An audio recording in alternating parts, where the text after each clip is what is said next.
kamu, Pak Dalang? Alhamdulillah. Alhamdulillah. Baik. Ini kabarnya bagaimana ini, Bu Dalang? Bu Dalang. Ya, alhamdulillah. Kalau Pak Dalang baik ya, saya juga baik. Allah. Kumbla. Kumbla. Ayo, lanjut. Lanjut ya. Kita lanjut cerita dulu Pak Dalang ya. Okay. Biar cepat selesai. Iya. Cerita Nabi Adam kan belum selesai. Keturunannya masih panjang, belum sampai kemana-mana. Yang terakhir kemarin dampak ya? Iya, dampak. Dampak yang diterima oleh Nabi Adam. Dampak yang diterima oleh Nabi Adam. Kita gini aja, secara singkat, sedikit mengulas yang kemarin. Ketika Nabi Adam sudah melanggar garis yang telah ditetapkan oleh Yang Maha Kuasa, Nabi Adam kan mendapatkan tindakan dari Yang Maha Kuasa, anggaplah tindakan disangsi kan. Maka sebagai sanksinya Nabi Adam itu mendapatkan 10 sanksi. Kemudian Bunda Hawa mendapatkan 15 sanksi. Untuk iblis mendapatkan 5 apa 10 ya, kalau saya tidak salah. Sepertinya 5 sepertinya. Lah, kemudian untuk yang Nabi Adam ini tidak saya sebutkan semuanya, sekedar sekelumit saja biar lebih cepat. Tetapi yang jelas setelah Nabi Adam melanggar ketetapan Yang Maha Kuasa, akhirnya Nabi Adam mendapatkan mu'atabah. Mu'atabah itu diomeli. Alam anhakuma antilkumas syajarah, kata Yang Maha Kuasa kan. Kamu kan sudah saya larang. Kamu itu diomeli seperti itu kan. Oleh karenanya ketika itu Nabi Adam langsung merasa bersedih. Bahkan Nabi Adam itu lari. Kan setelah melanggar kemaluan Nabi Adam dan Bunda Hawa itu kan sama-sama terbuka. Yang depan yang belakang juga sama-sama terbuka. Nabi Adam langsung lari. Lari maksudnya adalah untuk mencari penutup. Tetapi Yang Maha Kuasa memanggil dari kejauhan. Kamu mau kemana? Mau lari dari saya tak? Kata Yang Maha Kuasa. Nabi Adam menjawab, enggak, bukan Gusti. Saya ini mencari penutup. Soalnya saya malu sama jenengan. Nah, di saat Nabi Adam mencari bantuan, suaka, mencari bantuan untuk mendapatkan penutup kemaluan itu, untuk mendapatkan penutup kemaluan, akhirnya seluruh pepohonan yang ada di alam surga itu tidak ada yang mau memberikan bantuan. Ketika Nabi Adam mau memetik daunnya, maka pohon-pohon itu menolak. Berarti terbukanya kemaluan itu termasuk sanksi itu juga ya? Termasuk sanksi, termasuk sanksinya. Di saat Nabi Adam sudah merasa malu, sudah merasa kebingungan, maka ada satu pohon yang merasa kasihan sama Nabi Adam, sehingga pohon itu memberikan daun untuk dijadikan penutup oleh Nabi Adam kan. Pohon itu bernama pohon At-Tin, Syajaratut Tin. Oleh karena Syajaratut Tin memiliki belas kasih pada Nabi Adam, maka sebagai imbalannya Syajaratut Tin ini buah-buahannya itu tidak memiliki perbedaan antara kulit dan isinya. Dari sisi manis atau dari sisi enaknya, kemudian dari sisi kemanfaatannya itu tidak ada memiliki perbedaan. jadi luar dan dalamnya. Semisal kulitnya bisa mengobati segala penyakit, maka isinya pun sama. Kalau isinya bisa mengobati penyakit perut, misalkan sakit perut, maka kulitnya pun sama. Selain itu imbalannya yakni syajaratut tin itu akan berbuah 2 kali dalam 1 tahun. Sudah. Yang perlu diingat, yang perlu dijadikan catatan yaitu adalah awalnya kulit Nabi Adam itu kan sama seperti kuku. Keras ya? Mungkin Seperti kuku. Sifatnya seperti kuku. Apakah dari jenisnya ini atau dari sisi kerasnya saya juga kurang paham. Tetapi dijelaskan bahwa kulitnya Nabi Adam itu sama seperti kuku. Setelah Nabi Adam melanggar, maka kulit itu dirubah oleh Yang Maha Kuasa menjadi lebih lentur. Mulanya mungkin keras, agak keras mungkin. Iya. Soalnya di kisah selanjutnya diceritakan bahwa setelah melanggar, kulit Nabi Adam itu berubah menjadi lentur. Supaya ada bukti sejarah, maka tidak semua kulit oleh Yang Maha Kuasa dirubah menjadi lentur. Ada beberapa bagian kulitnya Nabi Adam yang masih keras dan bentuknya masih sama seperti bentuk kuku. Di mana itu letaknya sekarang? Ya ini. Iya, di jari-jari kita. Ini bisa dijadikan bukti sejarah atau monumen mungkin ya. Supaya apa? Supaya manusia itu tidak melupakan bagaimana sejarah awalnya gitu kan. Kemudian apalagi sanksi-sanksinya? Termasuk diantaranya yaitu adalah Tuhan menjadikan dunia sebagai penjaranya, sebagai penjara untuk Nabi Adam dan keturunannya.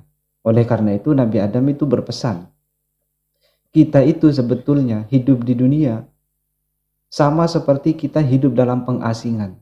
Katakanlah dunia ini adalah tempat atau penjara di mana yang layak dan yang harus dilakukan oleh seseorang yang diasingkan semestinya tidak usah merasa berbangga diri, tidak usah jumawa dengan apa yang dimiliki saat masih berada di dunia. Karena sebetulnya atau hakikatnya dunia itu adalah sijenun. Dunia ini adalah penjara atau tempat pengasingan. Dan akal sehat mengatakan orang yang dipenjara pasti akan merasa sedih. Iya. Maka aneh dan kurang wajar apabila kemudian hari dzurriyyahnya Nabi Adam yang misalkan ya mendapatkan kemuliaan seperti memiliki harta kekayaan yang begitu banyak, kemudian orang tersebut jumawa, sombong, mudah merendahkan orang lain, mudah menghina orang lain. Ini sangat tidak layak menurut Nabi Adam. Kita boleh berbangga diri, kita boleh bersenang diri, asalkan kita sudah dikembalikan lagi ke tempat asal. Tempat asal kita yakni adalah surga. Cuman masalahnya bagaimana proses kita untuk menuju surga itu masalahnya kan. Perlu diperhatikan pesan Nabi Adam tersebut. Ya mungkin mereka yang seperti itu karena tidak mengetahui sejarahnya kan. Kalau ternyata dunia ini adalah tempat pengasingan. Bisa jadi, bisa jadi. Kenapa tidak tahu? Ya mungkin karena pengetahuan tentang cerita, kisah, tepatnya pengetahuan tentang agama mungkin mereka itu minim sehingga mudah untuk merendahkan orang lain, minimal mudah untuk membanggakan diri sendiri. Terus bagaimana? Wallahu a'lam bishawab. Termasuk diantaranya sanksi yang diterima oleh Nabi Adam yaitu adalah menjadikan Tuhan menjadikan adanya kesulitan saat kita menjalani proses kehidupan di dunia ini. Maka kalau kita ingat ceritanya lagi, setelah Nabi Adam berada di dunia itu dalam memakan atau mengkonsumsi makanan itu kan tidak instan. Pertama diawali dari mengolah tanah, kemudian menanam katakanlah padi ataupun gandum ataupun jagung, kemudian nanam sayuran, kemudian dimasak, kemudian dikipasi dulu biar dingin, baru dimakan setelah itu. Ini kan tidak seinstan seperti waktu masih berada di surga. Oleh karenanya Imam As-Sa'labi mengatakan bahwa salah satu di antara sanksi yang diterima oleh Nabi Adam yaitu adalah adanya kesulitan saat menjalani kehidupan di dunia ini. Ini tidak hanya Nabi Adam loh ya. Sampai ke dzurriyyahnya pun seperti itu. Makanya maklum kalau sampai ada yang misal ya, ada yang dalam bekerja itu kaki jadi kepala, kepala menjadi kaki, ada yang menghalalkan sesuatu yang haram, dan lain sebagainya.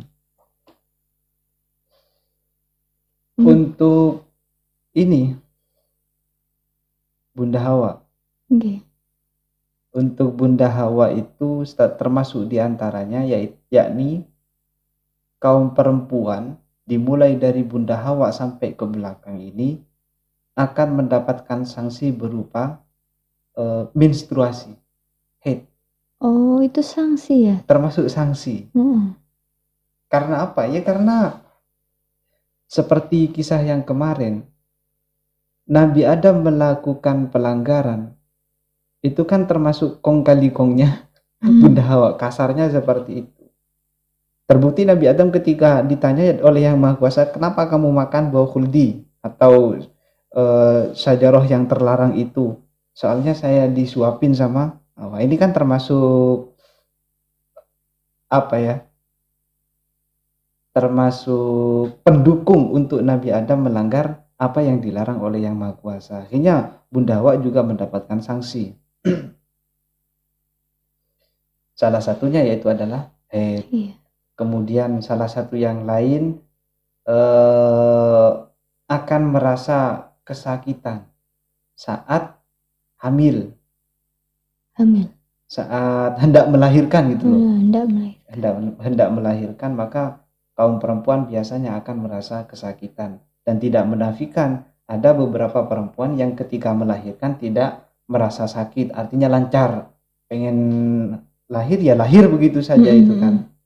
Yang lebih parah lagi, ada yang menunggu 1 hari 1 malam baru bisa melahirkan dan lain sebagainya. Kemudian termasuknya lagi adalah masa iddah. Ini kalau kita berbicara iddah sendiri kan panjang kan ceritanya. Tetapi secara singkat lah, iddah itu termasuk sanksi yang diberikan oleh Yang Maha Kuasa kepada kaum perempuan. Makanya tidak ada ceritanya laki-laki menjalani masa iddah. Iddah itu masa penantian setelah diceraikan atau setelah ditinggal mati oleh suami. Kemudian apa lagi? Itu mungkin perpisahan Nabi Adam dan Bunda Hawa itu termasuk sanksi termasuk juga. Termasuk sanksi perpisahan beliau berdua itu. Dan diantaranya yaitu adalah perceraian sepenuhnya menjadi hak laki-laki. Jadi tidak ada yang namanya perempuan menceraikan laki-laki, yang ada laki-laki menceraikan perempuan. Sudah selesai. Setelah itu iblis pun mendapatkan sanksi. Ular mendapatkan sanksi. Burung Taus juga mendapat sanksi. Belum diceritakan. Tapi yang jelas untuk iblis asluhunya, asal mulanya, bentuk daripada iblis itu sebetulnya ganteng. Oh iya. Ganteng, soalnya apa? Soalnya dulu kan iblis memiliki legalitas untuk turun ke bumi, untuk naik ke langit, kemudian diangkat juga untuk menjadi penjaga surga. Bukan ahli surga, tapi penjaga surga. Maka semestinya bentuk iblis waktu itu adalah ganteng, katakanlah ganteng. Sehingga ketika iblis kong kali kong juga membantu Nabi Adam untuk melanggar apa yang telah digariskan oleh Yang Maha Kuasa, bentuknya iblis pun dirubah, yang mulanya ganteng menjadi tidak ganteng. Kalau di film-film iblis itu digambarkan sosok yang bertanduk, kemudian badannya itu berwarna merah. Ya mungkin seperti itu mungkin. Jadi tukang filmnya itu pernah ketemu sama iblis, mungkin saya juga kurang paham. Tapi yang jelas jelek. Dan sanksi yang lain yaitu adalah namanya diganti. Namanya iblis itu diganti. Awal mula iblis itu namanya bukan iblis. Apa namanya? Namanya adalah Azazil. Kalau di tafsir syarahnya tafsir Jalalain di As-Sawinya itu kan ada penyebutan nama-nama iblis. Iblis itu di langit pertama bernama ini. Ada yang bernama Abid, ada yang bernama Zahid, ada yang bernama 7 kalau saya tidak salah. Bisa dicek sendiri nanti di As-Sawi. Lah, nama yang asli menurut Imam As-Sa'labi, nama yang asli dari iblis awal mulanya adalah Azazil. Kemudian setelah membantu Nabi Adam untuk melanggar perintah Yang Maha Kuasa atau larangan Yang Maha Kuasa, maka nama Azazil itu dicabut dan diganti menjadi iblis. Iblis itu maknanya iblis terjauhkan dari rahmat Yang Maha Kuasa. Untuk yang ular, yang kita sebutkan yang nyentrik-nyentrik saja. Untuk yang ular, sanksi yang diterima yaitu adalah hilangnya kaki. Oh, berarti awalnya ada kakinya. Ada kakinya. Dikatakan bahwa kaki ular ketika masih berada di alam surga sana adalah 4 kakinya. Kemudian ketika berjalan, ia berjalannya menggunakan kaki. Kaki yang 2? Yang 4. Tetapi karena membantu iblis dalam melancarkan serangannya pada Nabi Adam, maka ular pun mendapatkan sanksi berupa dihilangkannya kaki yang dimiliki oleh ular itu. Maka kata Yang Maha Kuasa, kamu kalau berjalan mulai saat ini tidak usah jalan pakai kaki seperti hari kemarin. Mulai hari ini kamu jalannya menggunakan dada, lata. Iya. Ya kan?